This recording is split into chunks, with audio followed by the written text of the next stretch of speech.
Hello, everyone. Happy day today. Yesterday, somehow, I was with Christian and Laszlo. It was a great discussion we had, and I started presenting this 10th episode, the last episode of the history of physics. But somehow, we went and through that very wonderfully. And Christian said it is one of the best presentations. Laszlo also agreed, but unfortunately, he said that it was not recorded, but he didn't want to interrupt. So, anyway, finally, we decided that I should record this again, just the PowerPoint of the last episode.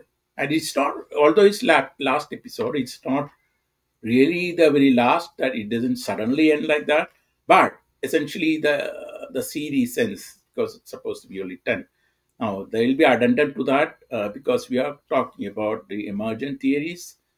So today I will, continue talking about the emergent theories, and essentially means that we have a way of figuring out how to, transit like a transitional aspects of the history. So we'll be moving on to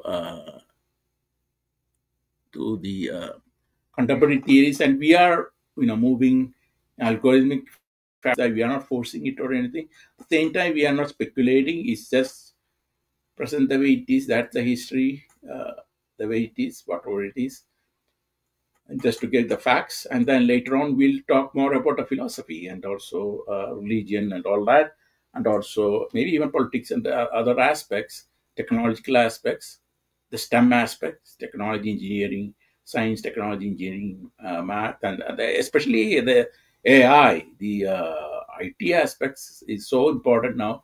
Programming aspects, that physics coding has become very much integral part of physics itself.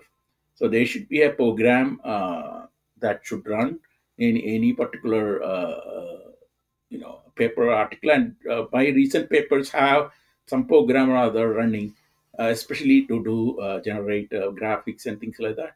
But other aspects, some calculations like spin spectroscopy, things like that. So it's wonderful, and I will show you this aspect today as well. Um so let me move on. The history of physics 10th episode talks about the emergent contemporary theory having numerical relativity. So I talked, took extra time for the eighth episode, talk about Bell's theorem because so important for quantum computing and other aspects that is becoming so prevalent in the technology and computers and everything to do with the future of artificial intelligence, things like that. But then the last episode talked about M theory because I talked about very carefully, and the argument is very nicely justified. Uh, there are a lot of readership also, and people have really appreciated this aspect without delving into detail about the math because we can get lost in that. That's the problem. So the physics is lost within the math these days, but I believe that eventually we'll be having the conference in Europe. That's the Budapest, May 29th to June 1st. Uh, that's a conference meeting that we are setting up. Mostly planning is done now, scheduling almost done, but we have to finalize that, and then we are get a list of speakers. That's also going on, and we'll have the bio and the abstract due by the middle of next month. That's March. At the end of the March, we expect people to submit their transcripts so that we know, like in MP4 or some video, so that we know in case something happens there. We don't expect that, but Christian is arranging, for example, the IT aspects, and Christopher is doing all that other programming aspects. Laszlo is doing the publicity. So the various we are committee with the GERD and Christopher and me, all of us together, working together in the committee to ensure that we have very smooth uh, proceedings with the conference. So That conference also, I like to emphasize, if there is time, we have only really a 1 day of real presentations. It should be a hybrid, both, for example, in person, most of us are in person, but Emmanuel, who is one of the key persons in our group, the main key person, but he's not able to come, so he'll present virtually. So like that, so we have both aspects. That's great, but I want to emphasize there that the match should be seen as this way. Given physics that, we do the following math. So the math actually follows the strength, or the problems or the model set by the physics. And the physics then is based on the observations and measurements and so on and so forth. So this is how we extend it. We see the night sky or anything, we wonder how the tingling starts. This is where it all starts. So that's observation on which, and we see the nature everywhere, wind and temperature, and the sun goes up, you know, the east, and then sets in the west. So these things are going on, and then we know that is the key aspects, the time, evolution of time itself. So these are the observations that eventually led to all these, understanding of clocks and all that. So the quantification is the key aspect, and mathematics is the main element to do that. So definitely, math plays a critical role in ensuring that we have, quantification of what we see. So I want to emphasize that, and I have been, in many episodes we have emphasized that, and discussions also. So the emergent one is we are moved M theory. Then these are all recent development of quantum gravity and things like that. Much after Bohr, Einstein, and Schrodinger, and even Higgs. So it's further than that. So essentially, when you look back a little bit, historical perspective, the discrete theories. So the discrete aspect has become important from the quantum aspect.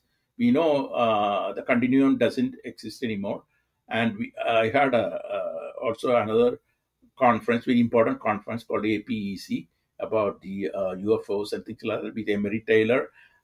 We were invited by the high level scientists. Some of them are very top physicists in the world who have proved that the vacuum catastrophe can be solved by considering the torsion aspects.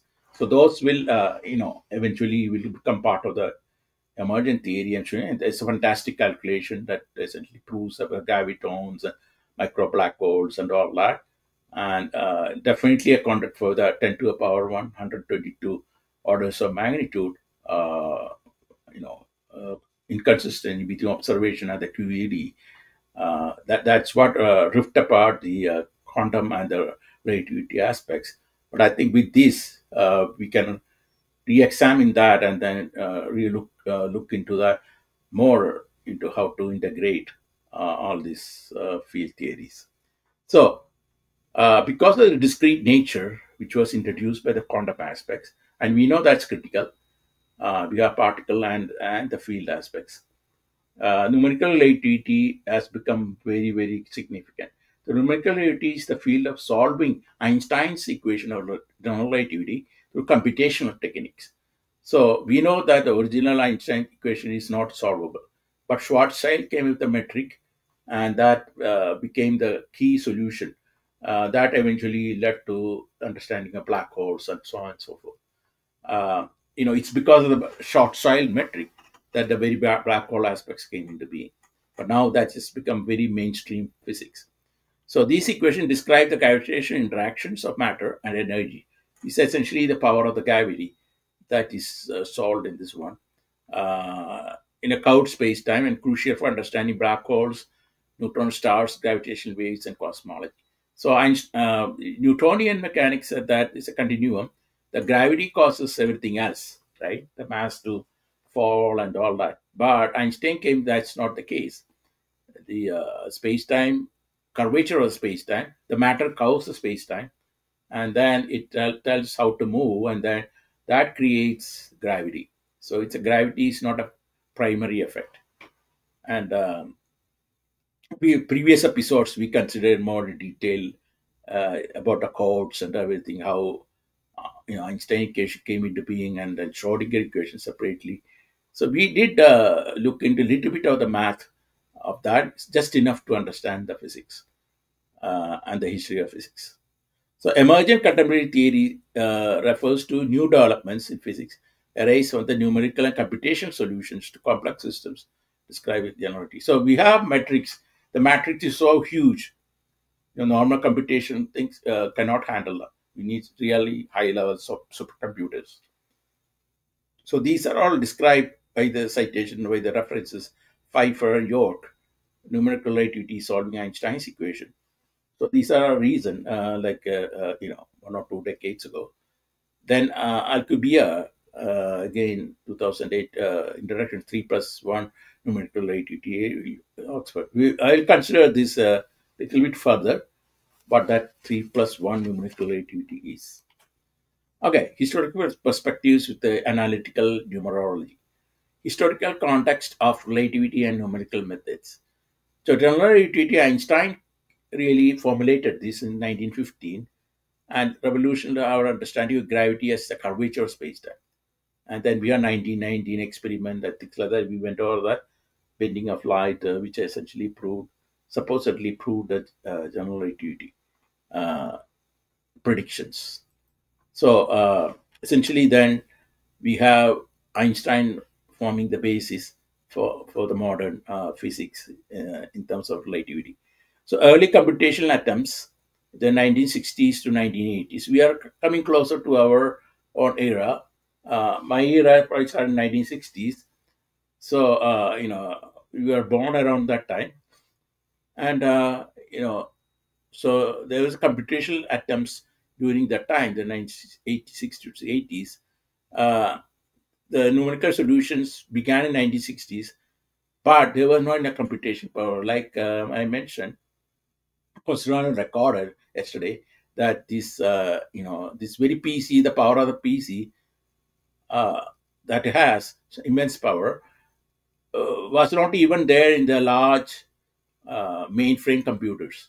So this power that my laptop or my even my mobile devices processors is much greater than that of a, mainframe computer during the 1960s. So you can see enormous computational power that has developed over the years, number crunching and all that thing, processing. Now artificial intelligence and you know robotics and all that. But the 1980s and 1990s, significant progress was made. Key breakthrough like the development of 3.1 formalism. Again, I'm going to come to the next slide. What that is. Breakthrough with supercomputing. In the 21st century, advancement supercomputing power made solving Einstein's equation for complex systems. The binary black hole merges. So that's one of the key elements that we have binary black hole merges because they produce gravitation waves, things like that. So, in any events like that, matter coming together is uh, the signatures. It gives signature of gravitation wave, for example. So the citations again are Einstein himself had published this Foundation of General Relativity, in 1915, and then Cook and Rosola 2013 talks about the numerical relativity, how to solve Einstein equation on the computer. So key concepts in numerical relativity. Einstein's field equation is the fundamental, it's the most beautiful equation, supposedly, in the mathematical physics of the modern era. And then, Ricci tensor and all, essentially metrics, tensors and metrics and the tensor calculus and all those things, manipulation, Christopher symbol. So different things like that, and then describe the density matrix and things like that. But the core equation of general relativity describe how matter and energy determine the curvature of space-time. So the matter, that's the core equation, that it's how the matter can bend space-time itself. Then 3+1 formalism that I talked about earlier is a mathematical approach that decomposes space-time into three-dimensional spatial slices. One dimension is time, simplifying equation of evolution over time. So If we look at the Minkowski space, which is space time, which is four dimensional, includes space, three-dimensional space and time, we can this numerical relativity helps to relineate. It cuts the space time in terms of the space, almost like a Euclidean. It's not probably Euclidean, but almost Euclidean. So three dimensional, which is we know the geometry, and then how it evolves in the dimension of time. So that is this fundamental approach in the 3+1 formalism. So grid-based methods, on the other hand, use the numerical grids to discretize space-time continuum, approximate solutions. So the good thing is that it can concentrate, like in black hole or the event horizon. It can expand that region by using a higher, finer grids and expanding them. So that's the idea of discretizing space-time with grid-based methods. So then the references here, uh, you have the York, and it's having kinematics and dynamics, general relativity, and then Alcubierre, again, I pointed out 3+1 formalism of relativity. So the applications are wide, very wide. And I want to briefly mention, I have not put it in these slides, but one of the professors in the Caltech area and the researchers uh, have shown the numericality, the power of numericality in terms of showing up the retention or memory uh, effect, the memory uh, that's created by this process. So it's almost like a feedback mechanism, but essentially with the Christopher symbol and all that, but it creates a memory effect, which means that the information could be stored, and that information contains all the things of the past, essentially. So that's a very interesting thing that's still being explored. So the numerical relativity allows simulation binary black hole, like I mentioned, emerges, and that predicts gravitational waves, because these are the events that creates the gravitational, and the gravitational wave is essentially a signature of such events happening. So it's very good to not only observe but measure them very accurately. So gravitational waves are done via LIGO or Virgo collaborations, and it has validated many of the predictions given by numerical relativity. Okay, neutron star mergers. Merger of neutron star and associated kilonova explosion can now be modeled to study the formation. So neutron stars are a very important part of the whole black hole aspects, right? The explosion. And, you have black holes, white holes, wormholes, and all those things. But the neutron stars form a very important part, along with magnetars and the other astro objects. In any case, Rasola et al. Talked about coalescing of the binary black holes with a numerical simulation gravitational waves. LIGO scientific collaboration, Virgo collaboration, talks about the observation of gravitational wave from binary. So they have high resolution observation of the gravitational wave, the LIGO, which those people got eventually Nobel Prize. So key algorithms in numerical relativity, finite difference, which I have used for this when I was doing electrochemistry of hydrogen metal interactions. Uh, back in the 1980s, early. So I used finite difference method. I had programmed at all. And one other nice program is about a Newton-Raphson method and a convergence and Cauchy convergence. So the best way I found convergence is to describe the coordinate in terms of these functions. So x equal to f of x type of formulation. I'm not going to go into, again, in the history of physics, don't delve much detail into technical or the mathematical aspect, just to point out the power of this uh, numerical aspect. So finite difference is a very powerful method. Then spectral methods, which are Fourier and Chebyshev expansions. So we know Fourier time domain and frequency domain. We can switch between these two, and this is used in spectroscopy. The fundamental for all the spectroscopy, one of them is the fast Fourier transform, things like that. So we can actually get a spectral uh, measurements of, of the events with the materials and all that, chemicals and all that. So we get the signatures very clearly. So adaptive mesh refinement. Technique that directly defines a resolution, like I mentioned, computational grid near face of interest, like near black holes or the event horizon, things like that. So that's called adaptive mesh refinement.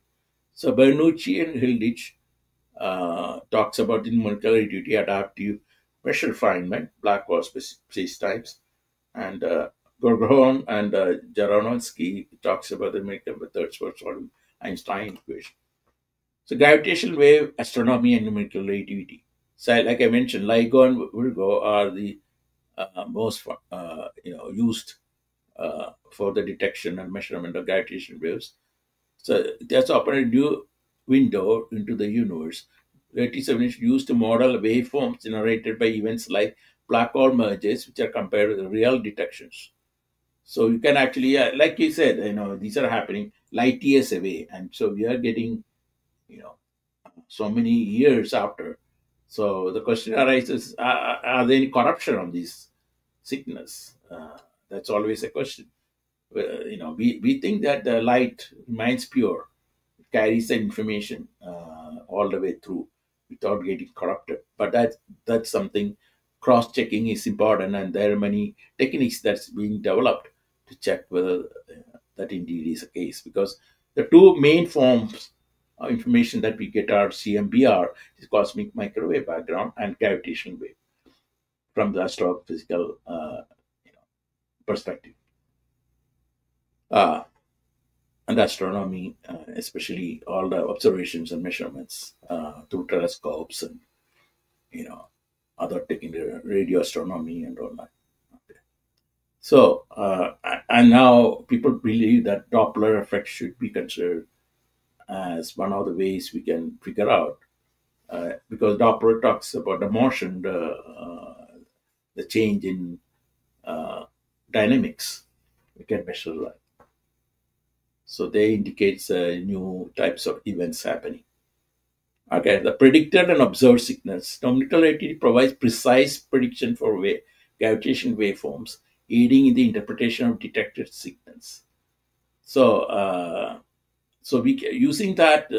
I was very skeptical about this numerical relativity itself because when you do numerical methods, you are actually altering the analytical solutions, which gives the proper physics. Right? And they give the functional form and all that.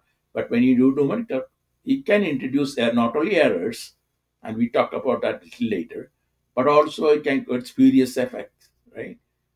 We are trying to fit the curve, but in so doing, we may be fitting curve to higher order, which may not exist, higher order functions or series or things like that.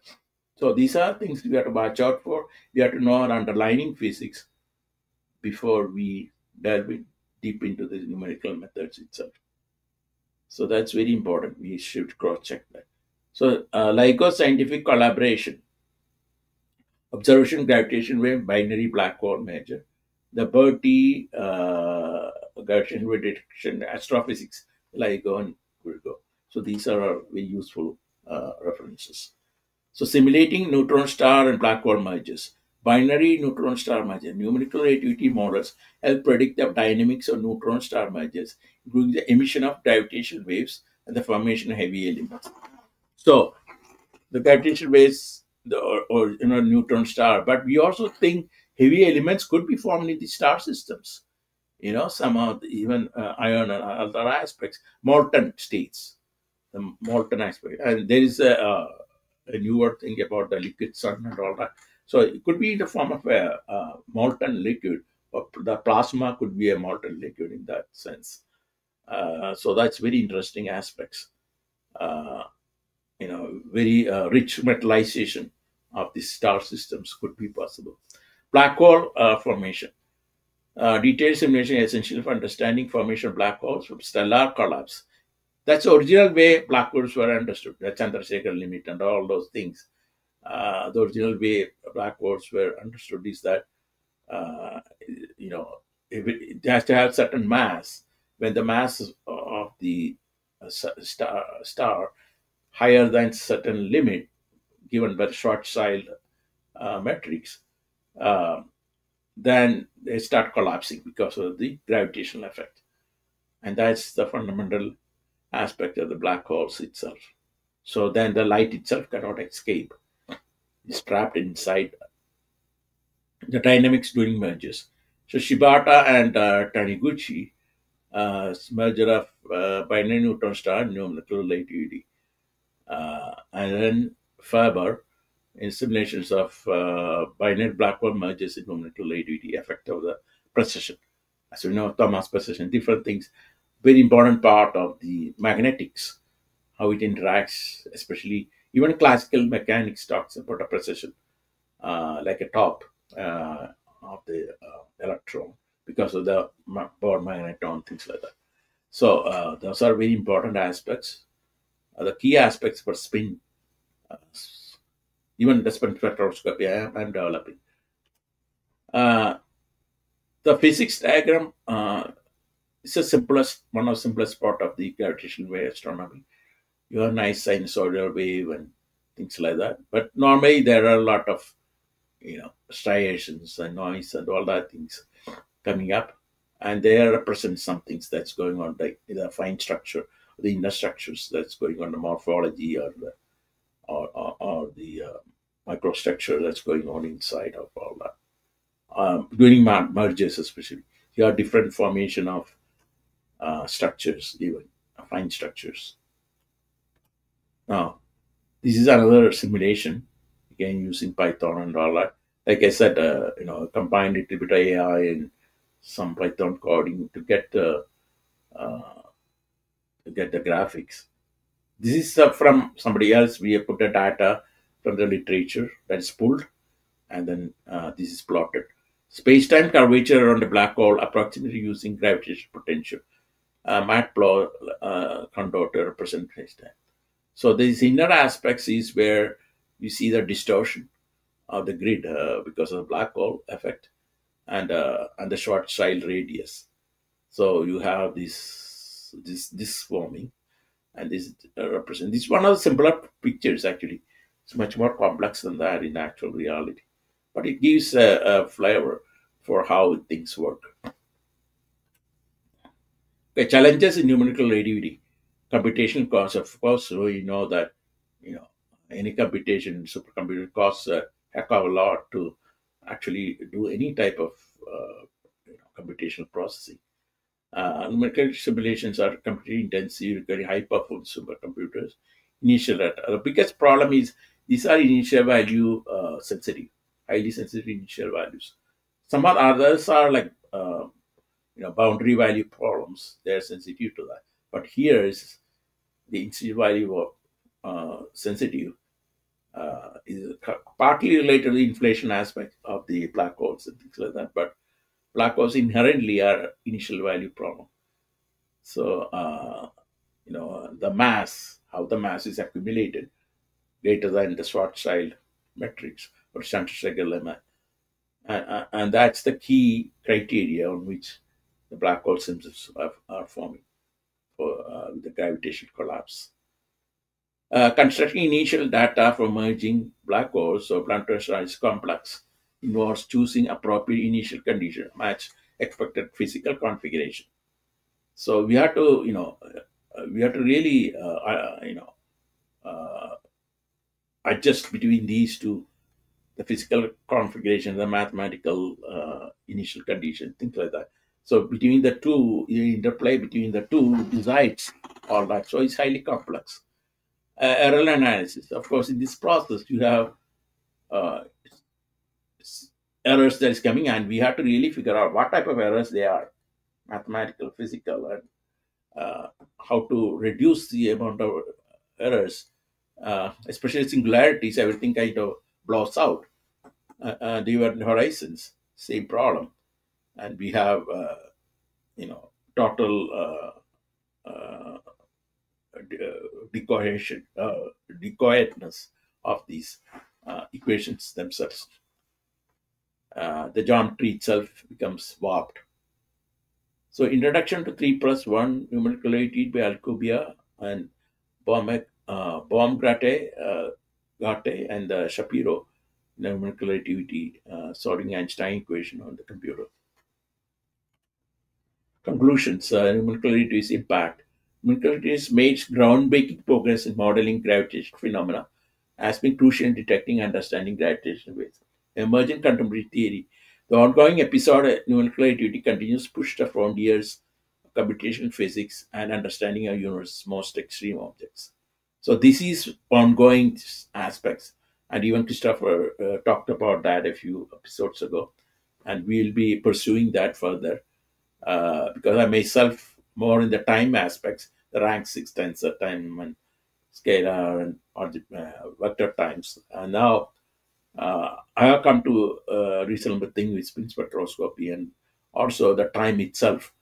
And now we can combine with the spatial things, the hyperspace that uh, Christopher is presenting, and then your manifold, I space that Christian is talking about, and of course discriminant theory with Mary, and the graviton model with Emmanuel Mathematics, and and the GERD symmetric universe. So we are coming to a place where we can put together our piece of puzzle and make sense of them and come up with a reasonable uh, grand unification of physics.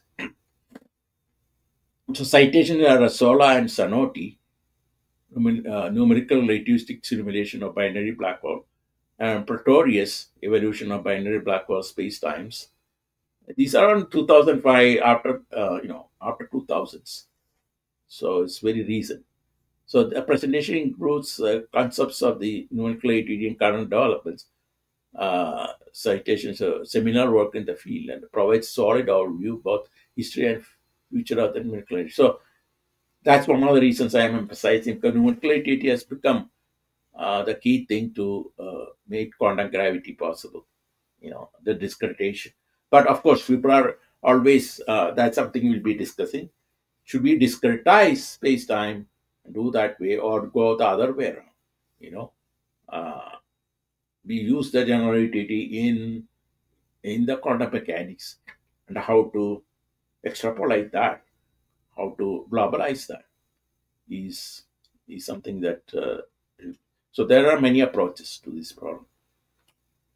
Uh, Problem solution. And the references, like I mentioned before, these are very small amount of references, but we will have more as we add addendum to this. And I talked about that a little bit. The future directions, next generation simulations, the computational power increasing every day, the artificial intelligence, quantum computing, other Python programming, things like that. Simulation are expected to become more accurate, able to model more complex systems. Gravitational wave precision aspects. Improve precision, the gravitational waves by many techniques. With the LIGO and Virgo and even further than that, you can get a precise understanding of how the matter, interaction occurs. Uh, Even stellar objects. Exploring exotic objects, investigate phenomena like wormholes, exotic stars. Wormholes have been controversial, uh, but I think they're coming up, which might prove that it's still a viability. Exotic stars, which has very strange inner potential, outer potential, and the temperature relationships. Some of it have been the inverse of what we may think actually it is. So quantum gravity affects strong gravitational fields. The Mueller and Rasola, numerical relativity, present and future of black hole simulations. Gonzalez talks about in spiral and the merger of black holes, numerical relativity, and gravitational wave observatories. Thank you very much for your attention. Uh, I put it January 8th, actually, it should be February 15th. But questions and group, again, there are some, corrections we have to make. I was not sure whether, we just had started discussion last week, Abraham returned her own and payment diagram. The actual spellings may not be very accurate. the liquid sets, and we'll have more discussions about that. And myself talks about Emmanuel's discrete structures, Planck scale, dot coherent model. And Christian talks about I space, quantum of time, pre-Planck's, and then how Heisenberg matrix may be a better choice, and a Gertz metric universe, how is compatible I space, Lagos style uh, aspects, and the frequency comb and things like that, which has become the most powerful thing to understand the limits and the square magic square Parime numbers with the Heisenberg matrix, things like that.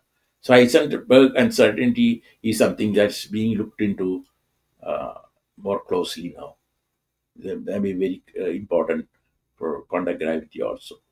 So H node map, I was trying to figure out this one because there is extension of Feynman diagram that will make the quantum, electron dynamics into the gravitational aspects. So that's something it's interesting to consider.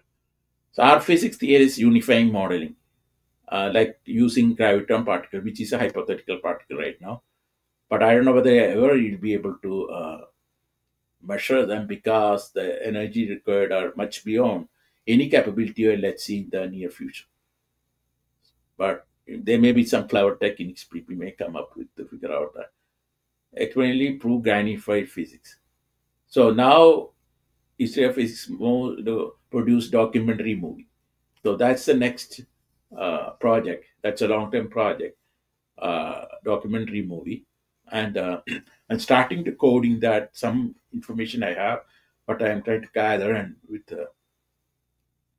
along with associates in my group and others, I may be able to proceed further to process as well as to get more accurate materials. So video simulation program, metrics change, domains of reality is very important. I consider even in my rank 6 tensor time wave function, things like that, domain of reality and how it changes uh, is a very intriguing aspect. Space-time metrics, uh, coding algorithm, okay, and generating template and then message. The communication is very important part of that. Automatically comes out of a metrics protocol. So if this question is always has been at the back of the mind for so many decades, and people are not being able to completely come up with a consistent answer. But I think because as somebody is asking right after the bed, wake up some Monday, ask what is it? That has to be time, which is a representation of observable reality, right? But why? So history and so even if I look back my birth and all the way, I can track like a history. It's a history of events that's happening, right? Continually. So it's very closely related to that. So how the physics breakdown post that govern. So physics talks about our relationship to nature. The nature itself connects the environment, materials, so on and so forth. So these connections can be quantified with mathematics as well. So if I press this one, continue message simulation, then I go to our original previous records, history of physics, all the previous records. You can see here, ninth episode, eighth episode, seventh, sixth, all the way up to first episode, and other videos that we have produced. Because almost every week we have these tech sections, uh, Technical Health Global Symposia we have ongoing conference meeting, and that helps us. So essentially, that's it. So thank you very much, and I look forward to getting more feedbacks. Hope to have more Q&A discussions next week and more discussions about the conference itself, which is in May in Budapest, and all arrangements are being made to make sure that everything works smoothly and uh, for everybody's convenience. And there'll be more things that come up after that, and hopefully with the success of that we'll have half yearly or annually, different places. So we may not have the same menu everywhere. We may have different places on Earth, continents, continental Earth. So different countries each year. So that will be decided by a group or committee, not only committee, but a group understanding of, because further conferences will have, uh, this conference will have only 1 day of the hybrid conference, in person and the virtual, but subsequent conferences may have many days of that, but also simultaneously many different rooms may have conferences going on, sessions going on, such a time. And so we could be expanded, and also plan to have world university. Hopefully we can incorporate that soon, get some accreditation, so we can offer online courses. Uh, but we may use other platforms in order to make it more economically viable. So these are things that's ongoing now. So exciting times. And then please stay tuned, and we like to hear more from you, more feedback, participations, so that we can make it a very successful future for all of the physics and beyond, Earth and beyond, space. The space science is becoming important, and we are understanding more and more about our place on Earth and how it may shape up. How the new things are happening, and NASA is talking about. So we get a better understanding, a grip on what's going on and what is up there. For all of us to really enjoy. So we look forward to having more fruitful discussions and meaningful outcomes of all the things that can happen with our understanding of